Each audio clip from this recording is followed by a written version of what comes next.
જો પી ઓફ એ બરાબર 0.9 નો વર્ગ કીધું, ખાલી 0.9 નહીં હોય તો પી ઓફ એ બાર બરાબર 0.1 નો સ્ક્વેર થાય એવું પૂછે છે.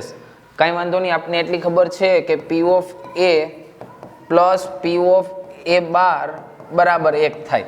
ઓકે, તો આપણે શું કરશું, પહેલા તો અહીંથી પી ઓફ એ મેળવી લ્યો. ચાલો, તો પી ઓફ એ કેમ મળશે, તો કે 0.9 નો વર્ગ છે તો 0.81 થશે 9 નો વર્ગ, એટલે પી ઓફ એ મળી ગયું. ચાલો મને સેમ એવી જ રીતે પી ઓફ એ બાર પણ મને મળી ગયું, ત્યાં આપ્યું 0.1 નો વર્ગ, તો પી ઓફ એ બાર શું થશે, તો કે 0.1 ગુણ્યા 0.1 એટલે 0.01 થશે.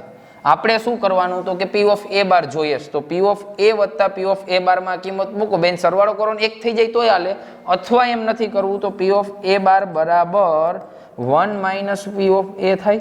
મૂકી દો 1 માઇનસ પી ઓફ એ ની જગ્યાએ 0.81, એકમાંથી તમે 0.81 કાઢો ક્યારેય 0.01 નહીં આવે, આમાંથી કાઢો 0.19 આવશે. એનો મતલબ કે પી ઓફ એ બાર બરાબર 0.1 નો સ્ક્વેર થશે નહીં, એનો મતલબ આ વિધાન ખોટું છે.